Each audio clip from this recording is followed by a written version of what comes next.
Best friend's divorce is destroying my marriage. She had young guys in hot tub while daughter waited outside. I'm 40 years old, my husband is 37. My best friend, let's call her Sarah, is 38 and going through a divorce from her husband Mark, 44. My husband and I have been together for 10 years, and we've always been a couple friends group. Sarah and I were friends long before we met our partners. My husband and Mark became close friends over the years and often hang out together. About a month ago, Mark told Sarah he wanted a divorce. She told me they'd been having problems for the last 6 months. According to her, it all started with Mark's dissatisfaction with her work. 3 years ago, she got a promotion. The new position required business trips for 3 to 4 months per year, and she works incredibly long hours even when traveling. She's always been ambitious and successful. Mark works full-time. He has his own metalworking shop right on their property and stays constantly busy. She earns more than him, but I wouldn't call her the sole breadwinner. Sarah has a 12-year-old daughter from a previous relationship. The biological father isn't involved, and Mark became her dad when she was 4. According to Sarah, Mark asked her to either take a position with less responsibility or find a job without travel. She said she would, but kept delaying, hoping he'd stop insisting. The breaking point came when she extended a business trip while already there and completely forgot about the family vacation planned right after her return. She didn't even consult him before agreeing to the extension. She apologized and promised to make it up to him and their daughter, saying she had no choice. Whether that's true, I don't know. Mark was upset but didn't explode. However, when she returned home, she was greeted by his packed belongings. He'd already moved most of his workshop and tools to a storage unit. He didn't say a word to her and pretended everything was fine until her return. Sarah called me in complete desperation, repeating over and over, I didn't think he'd actually do it. At first, she just grieved, but quickly shifted to resentment and anger when Mark made it clear he wasn't coming back. Mark and my husband stayed in touch throughout this. My husband knew they had problems but didn't understand the scale until Mark left. Mark told my husband that Sarah had emotionally checked out of the relationship long ago, ever since accepting the new position.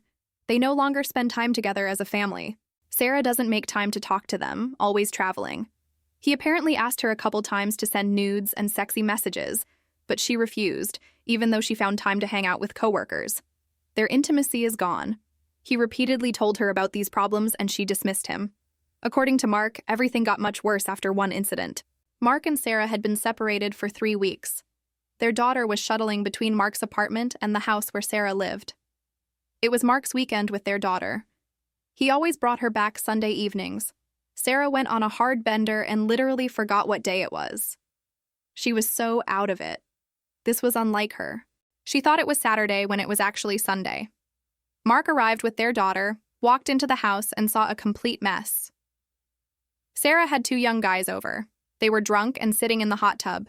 They weren't hooking up at that moment, but it was obvious what was happening. She started screaming, calling Mark names, yelling that it wasn't Sunday yet. Mark asked their daughter to wait in the car so she wouldn't see the worst of it. They left. The next day, Sarah didn't even remember what happened. She had sent Mark terrible messages while blackout drunk. I only saw them because Mark sent screenshots to my husband. I won't quote them, but they were very personal and awful. After this, Mark decided to go all in. He wants the house. He wants custody. He adopted her daughter years ago. He wants alimony. Basically, he decided to leave her with nothing. Sarah is not herself. She's a complete mess. She needs friends right now, and basically she only has me. Even her own daughter prefers living with Mark. I'm not going to abandon my best friend over this. The problem? My husband wants me to cut her out of my life. He said terrible things about her, called her a bad mother. I know she loves her daughter, called her a selfish bitch. Said he doesn't want me getting dragged into her drama and becoming like her. When I say she'll get better and just needs help, he says this is who she really is. He doesn't understand why I'd even want to associate with such people. I'm sure Mark told him all this, and he's just protecting his friend. I don't excuse her actions, but I think demanding I end the friendship is too much. Sarah asked to meet a couple times, and once I went without my husband's knowledge because I knew what he'd say. I just wanted to talk to her in person. When I admitted we'd met, he lost it and said if I don't cut her out, we'll have problems too. I'd appreciate any advice. Update. This isn't a happy update. Sarah and I arranged to meet Saturday morning. I was going to buy us coffee and help her with some housework before her business trip Monday. I planned to tell her that we, her family and mine, are worried about her. We want to see her happy, but her behavior is alarming. I hoped we could have a heart-to-heart. Hoped to see my friend again. Hoped she'd agree to see a therapist. Hoped she'd take a step in the right direction. None of that happened. From the first seconds of my arrival, she was aggressive, as if she already knew why I came before I opened my mouth. When I said I was worried about her, she said she was fine, just letting off steam and having fun. Said she works hard, and now that Mark left her, she can do whatever she wants. She started talking about how ungrateful Mark was, how much she worked to pay for his life, how much she'd done for him. It made me sick to listen, but I stayed quiet. For the record, Mark is a hard worker who never needed her money. When they started dating, he was the main provider. Now she earns more, but he was never dependent on her. Some of you suggested Sarah was likely cheating on Mark.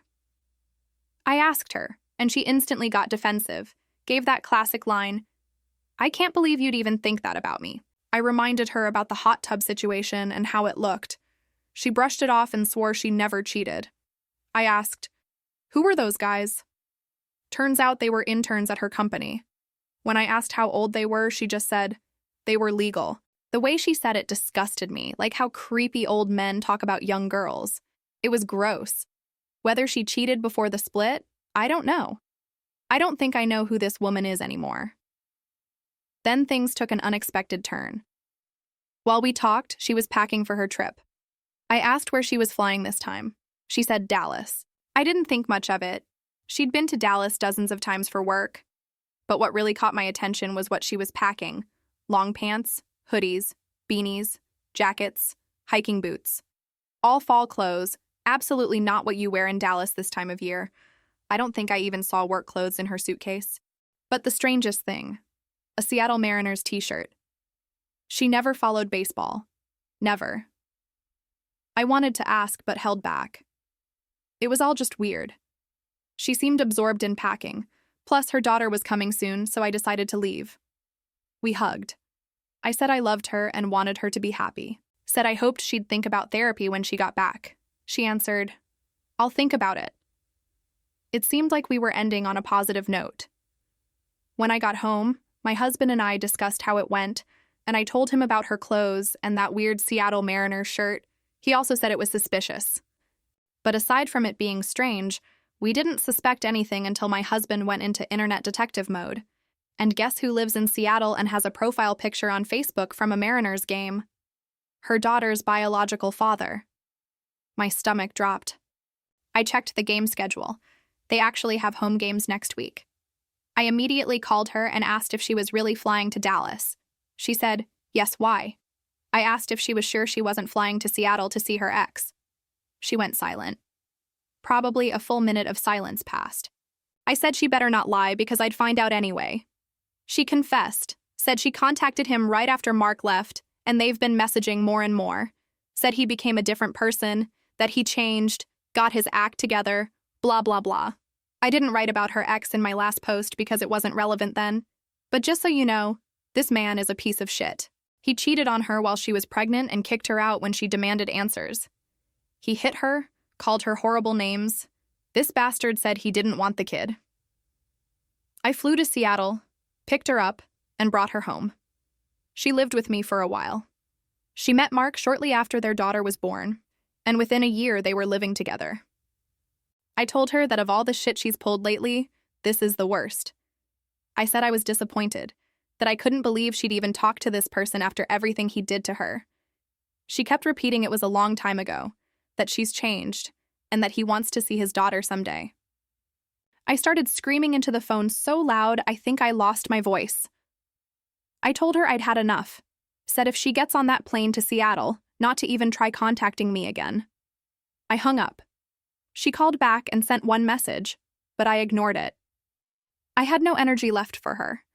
I just sat on the couch and cried all evening while my husband comforted me. He didn't lecture me, didn't say, "I told you so," didn't pressure me. He just let me cry and said he was sorry. Sarah texted me in the morning, apologized for lying, and said she's an adult woman who can take care of herself. I asked if she was still flying to Seattle. She said yes. I blocked her. Done. I told Mark everything. He was upset but not surprised. He said he knows how close Sarah and I were, and he's sorry I lost a friend. I said I was sorry he lost a wife. You were right. I feel like a fool. Maybe it's a bit selfish, but I feel betrayed. All right, that's it for today's story. What do you think? Drop your thoughts in the comments below. If you enjoyed this, hit that like button and subscribe for daily Reddit stories. See you in the next one.